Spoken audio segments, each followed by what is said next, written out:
Welcome to Introduction to AutoCAD. This is using AutoCAD 2025, which is the latest version as of now. This is the screen that you'll be confronted with when you launch AutoCAD. Now, there's a different screen depending on a setting, so if you get this screen when you start AutoCAD, this little wizard, startup wizard, just click on the Start from Scratch and OK. And it'll open up with a new drawing, but I'm going to go ahead and close that drawing. But if you did come up with that, just type in the command startup, one word, and set the startup value to 3. Just hit 3 and enter. Then you can close that. Then AutoCAD will start with this screen. So when you come to this screen, you can open up previously drawn drawings, or open up drawings that aren't in this list, or start with a new drawing. So we're going to start with a new drawing. You also have some announcements that from Autodesk and some other things that we can look at later. Anyway, I'm going to click on New for a brand new drawing. The default way that it opens can be changed, and we'll do that a little bit later too.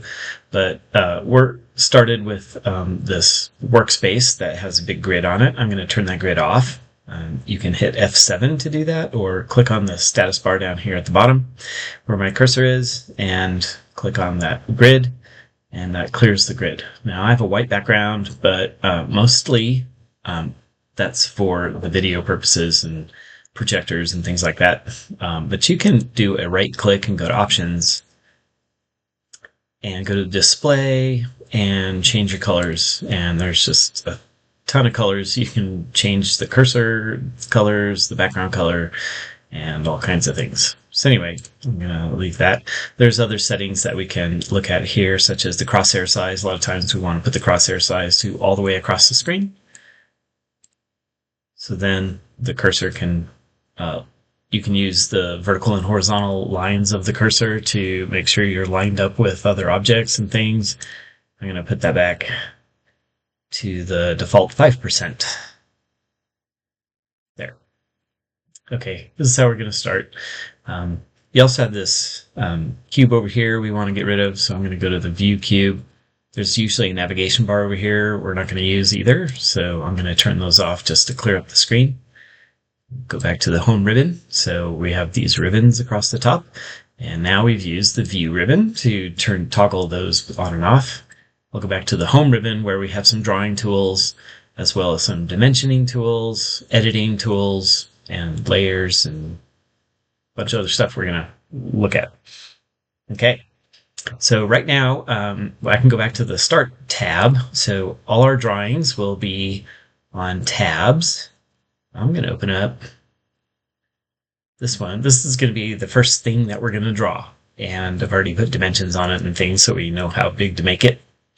So I'm going to come back here and we'll look at making that drawing.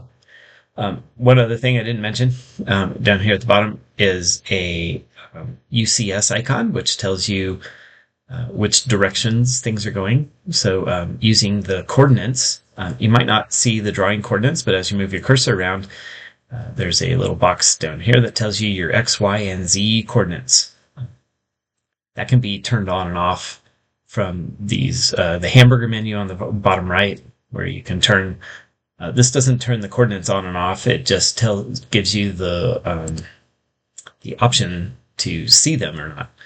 So you can't turn like dynamic input's another big one that we look at. And so dynamic input is on right now, but that does not turn it off. It just removes it from the bottom of the status bar. So if I turn that back on, it's on, but it was always on. So it would have still been active even if you don't see it down here at the bottom. Okay, fair enough. There are always a bunch of different ways to make a drawing. So we're going to start with the line command. I call it a command because it's not just a tool. Well, it is a tool, but it's in the ribbon here, but it's also when you click on anything up in the ribbon, you'll see a command line at the bottom screen. You can move that around, but typically it's the bottom. You can increase the size of it, and it'll show you the previous commands. Usually we'll just leave it at one line high. F2 key on the keyboard pulls up, toggles your commands that you've seen before or that you've done before. So you can go back and copy them and do some other things, record what you've done. Anyway, the command line is the most useful thing to pay attention to when you're drawing, making a drawing. Okay. The mouse is also very important. Moving the mouse is great, but once you start drawing, you're going to use the mouse or keyboard or keypad entries to enter the numerical values that you're going to need for whatever drawing you're making. So to just demonstrate a few commands up here, I'm going to use the command line entries instead. So for line, that's just L on the keyboard. So I just typed in L, and AutoCAD automatically gives us a list of commands that start with L. Now line only needs the L command, so I can hit enter, or the spacebar actually acts as an enter key as well.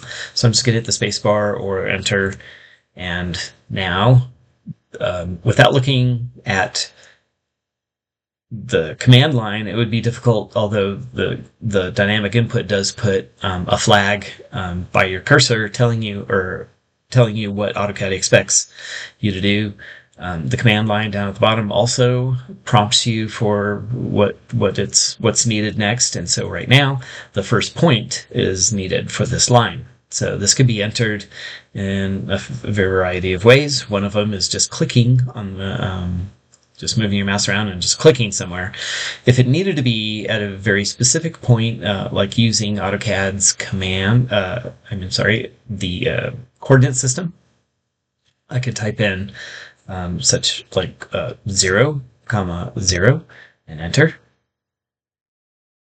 Well, if I had my numlock on, 0 and comma and 0, and leaving the Z as a default 0, we can just hit enter, and we can see that it didn't quite put it at the 0 of the user coordinate system icon, but it actually did. It just sticks it in the lower left corner, but that's not exactly where it is. So if I pan my cursor, now that I have something started, I'm still drawing the line, and AutoCAD's asking me for the next point, but if I don't like where that first point is, I can pan, and that's just clicking the mouse wheel as a button. So the middle mouse button. If you don't have a middle mouse button, can't help you. Just kidding. You should get a 3 mouse button to use AutoCAD, otherwise it's kind of cumbersome. Anyway, I'm going to click that middle mouse button and hold it, and once I start moving it, my whole screen is basically shifting or panning, so I can recenter it. And lo and behold, that 0, 0 is at the center of my user coordinate system icon. So, okay. I can just click the button for another entry to draw the other side of that line, or I could type in the length of the line using the prompts here. This where my cursor is, the line is approximately 16.5 units long. The default units are inches in AutoCAD, so let's say I want a 5-inch long line. Then I have 2 options. One, I can just hit enter, and it would add that line at that angle. So I see an angle number in the other box of this. So the tab key will get you from the length of the line to the angle of the line. So now that I have, zoom in by rolling the mouse wheel so I can see a little bit, see the length of that line a little bit easier. The angle now is the only thing I can change because I've locked by tabbing through these keys. I've typed in that 5 and I've locked in that number. Now it's better to type the number in instead of just using mouse. So like, let's say I wanted 33 degrees, right? That may or may not be 33 degrees, but if I type or tab over to the box and type the number 33 in, then I can be sure that it's exactly 33 degrees. Otherwise, there's a rounding error because I am only seeing full degree increments here. So I hit enter, and there's a 5-inch line at 33 degrees. The line tool anyway in AutoCAD is persistent, meaning I have to hit enter again or escape key on the keyboard. Enter is closer to you than the escape key, so I suggest hitting enter, but either way, to stop the command. There we go. So there's a 5-inch line at 33 degrees. Usually you need an angle, you need a reference line for that angle, and your X direction is your 0 degrees. So that's important to realize what AutoCAD's thinking when you're drawing angles. So 0 is to the right, horizontally. Increasingly, going counterclockwise, so 180 degrees would be in the negative X direction or to the left. 90 degrees would be straight up in the Y direction, and negative 90 or 270 degrees would be down, straight down. Okay, so now that we've drawn a line, what else can we do? Well, we can continue drawing lines. So I can just hit enter key again.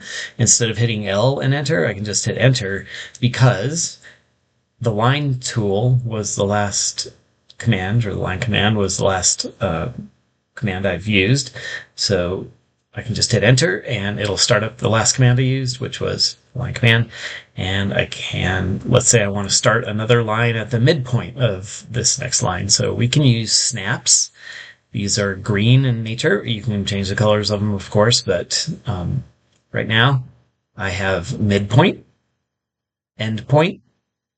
Those are the only two things on a line that I can snap to. However, we can change that as well. But I'm going to just go ahead and snap to the endpoint. Now, since if I didn't want to go to the starting endpoint, or instead I would want to go to the endpoint, I can just hit enter again, which would put the start point at the last point I clicked. So that would be the end of this line. So just to show you that, I'll hit enter again, and now my line was automatically chosen to be where I last had clicked. Okay, so I'm off to drawing a line in the same polar fashion as the dynamic input of AutoCAD is defaulting to. However, it doesn't mean that you have to use the length of a line and the angle. I can also use a displacement just by typing in, let's say I wanted to go 3.8 inches to the right and also 3.8 inches up. Right, so I could type in 3.8 comma.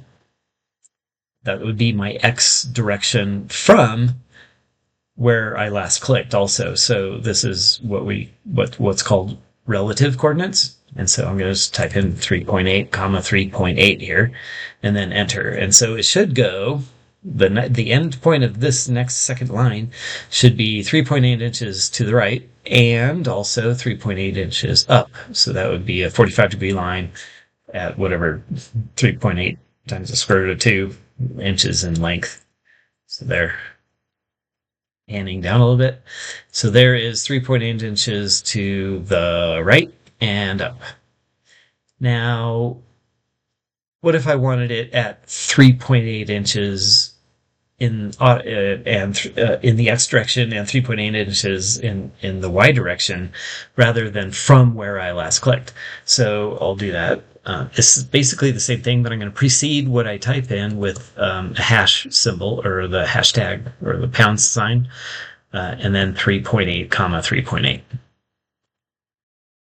The hash number sign tells AutoCAD to use absolute coordinates instead of relative coordinates. So relative was from where I last clicked, and absolute coordinates are using AutoCAD's internal coordinate system.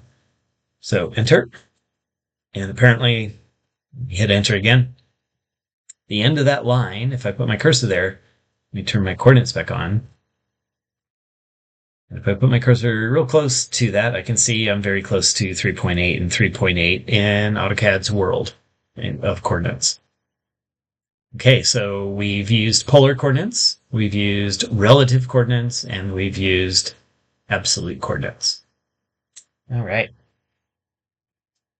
When editing a line, maybe this isn't where I wanted it to be or whatever, you can select a line itself just by clicking on it. And you'll notice that clicking on an object, any object, will highlight it in blue and give you what are called grips.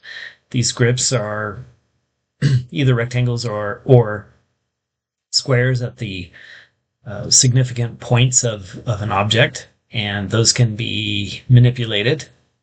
So I can click at the midpoint of a line and move it. So basically, take these lines and move them around. You can hit escape to deselect an object. So if I want to click an object, it doesn't deselect the previous object that I've clicked on by just clicking. So selections are persistent as well. Okay, so escape. I'll select this one. If I click on the end of a line, however, it doesn't move the whole line. It just moves that endpoint. So I can snap that back to these ends. And I can connect these lines as needed. There we go. Now if I have them both selected, if I have two lines selected, we can move both lines at the same time. We can reshape triangles this way. Okay. Good. We can also hit the delete key on the keyboard. Now there is a delete or an erase command. I hardly ever use it just because the delete key on the keyboard is that much simpler. We want to reduce as many clicks as we can, so use the keyboard too. So because you have two hands, and usually one of them's on the mouse and one of them can be using the keyboard. Okay, let's try a circle. Circle can be initiated with the C space or C enter, and that's what I did. And the command line is asking me for the center of this circle. So we can type in a number like 3.8, 3.8. Now this is not going to be relative to wherever I clicked last. This will go to AutoCAD's 3.8, 3.8. So there we go. So there's the center of that circle at 3.8 inches from the 0, which is shown by the user coordinate system icon over here. So there's 3.8, 3.8. Now what is it asking for? AutoCAD doesn't really tell you in the on your cursor. It just gives you a number, and that's about it. It does tell you in this flag, if I'm not tracking a distance, which we'll talk about tracking in a little bit, it does tell you that you're specifying the radius, or I can down arrow, and basically I have one other option. I can use diameter. So the difference between a radius and a diameter is diameter is all the way across a circle through the center, and the radius is simply from the center of the circle to any point on the edge. Anyway, let me just click, and I don't know how big this circle is, but you can control 1, hold the control key and tap 1 on the keyboard, not the keypad. If you have a keypad, control 1 doesn't work well. Control 1 on the top numbers on your keyboard are the numbers that'll open up your properties. Okay. Just looking at some of the properties of the circle, we can see where the center is, and we can see it's 3.8, 3.8, and 0 for the X, Y, and Z coordinates. We can see the radius is this random number that, because I just clicked on the screen, the diameter is twice that. Circumference and the area are also given, which is nice. Okay, so I can close that.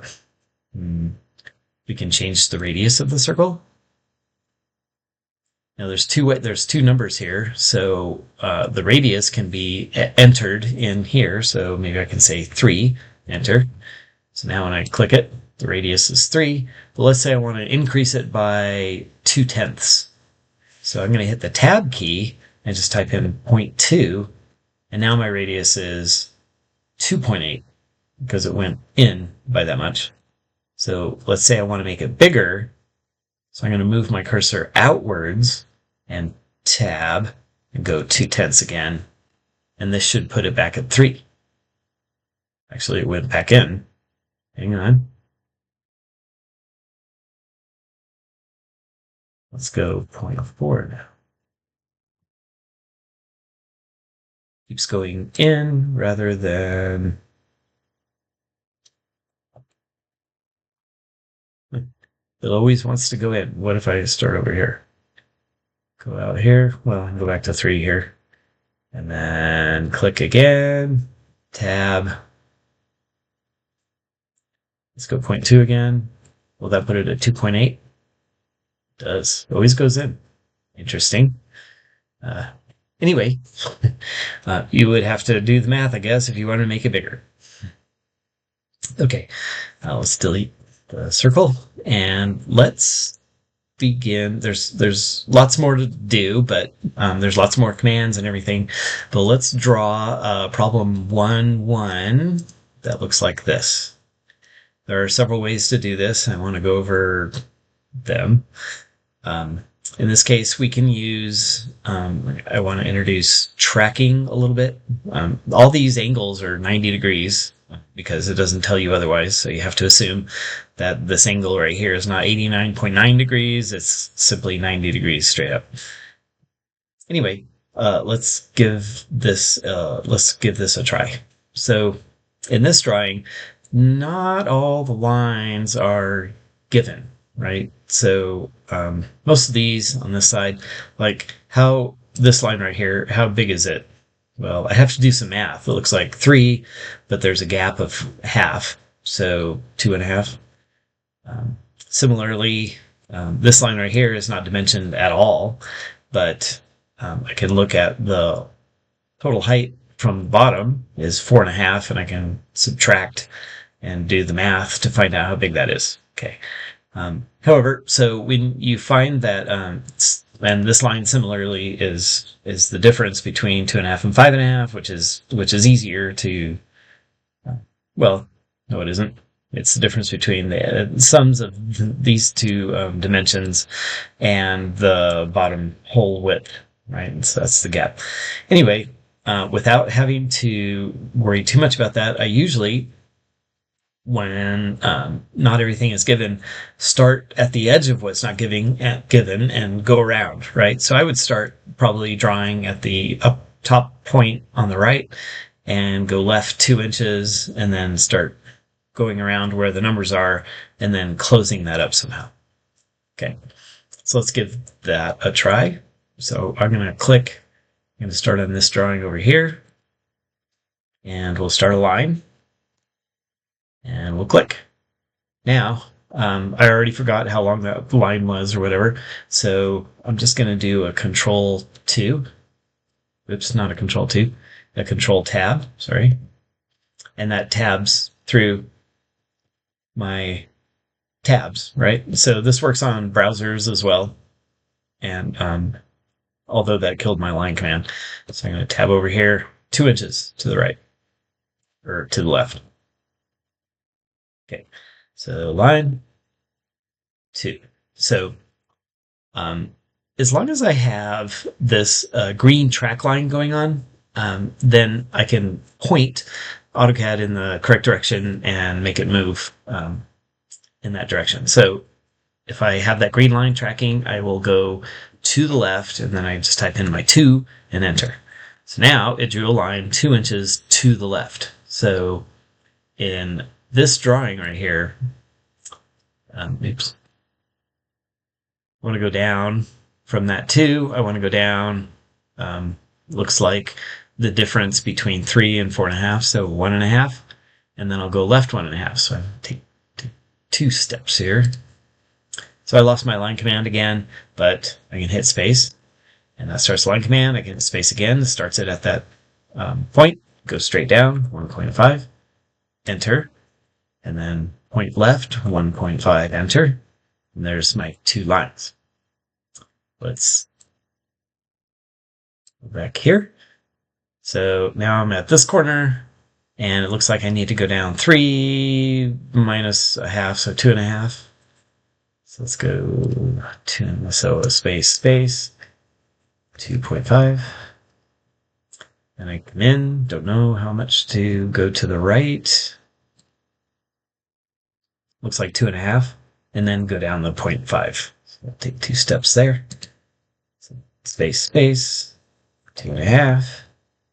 Go down 0.5, type it in. I'm using my keypad, which makes it a little faster. And I go back up here. So I'm at this corner, and now 2.5 and 5.5, that's 3. So I go 3, and then up 2.5. Space, 3, 2.5. Okay. Now I know that this line will go until it's directly under that point.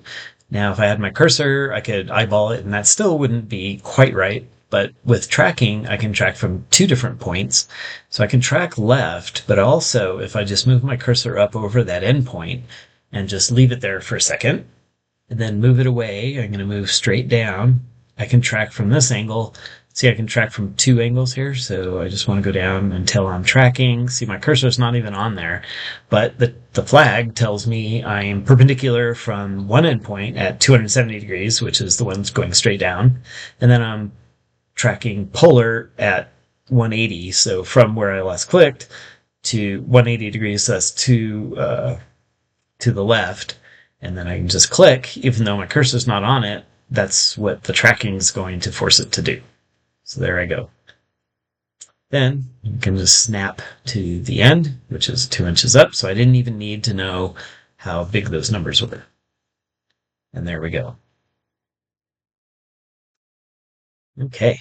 We're not going to leave the dimensions on it, but what we want to do to be able to turn this in would be put your name on it, and then we'll print it. So I want to go over that now. So the easiest way to start text is there's a multi-line text tool, which is mtext, but T on the keyboard does it for you, so I don't have to move my cursor all the way up there. So I'm just going to hit T and space.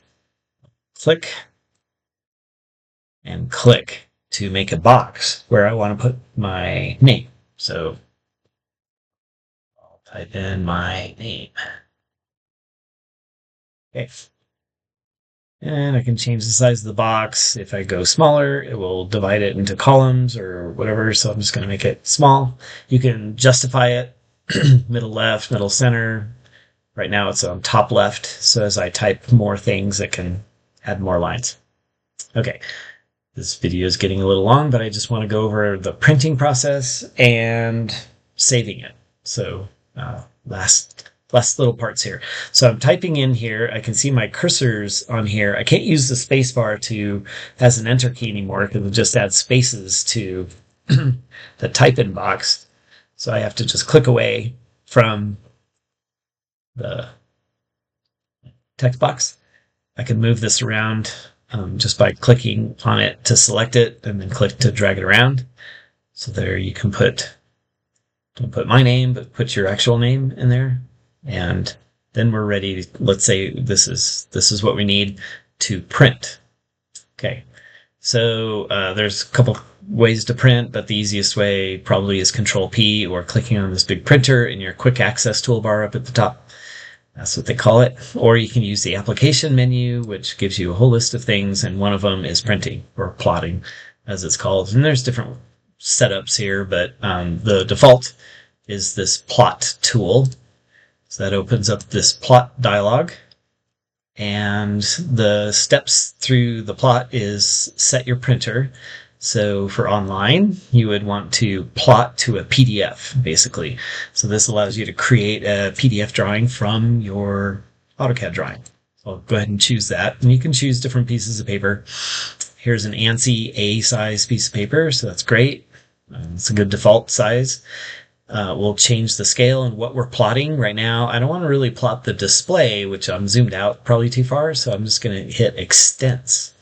Now the extents just look at what's on the what objects are in the whole AutoCAD scene. Now AutoCAD's pretty extensive. You can zoom way out and way in. So extents will just look at what's drawn and just look at the minimum boundary that will encompass that entire all of your objects, including your text. So extents is a great one to use, and then make sure it's centered. That's usually a good way to make sure that it's going to fit on paper nicely.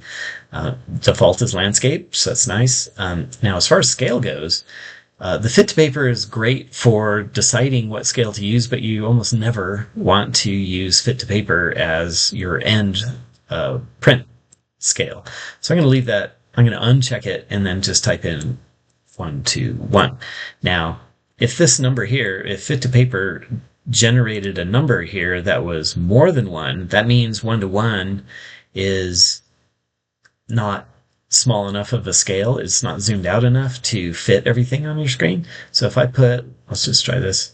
If I put this name like over here and then Control P brings us back up, drawing the PDF, that's all good. Extents, and there's a number that's more than 1. If I go 1 and preview that, see, like I'm not able at 1:1 see my name and the rest of that drawing.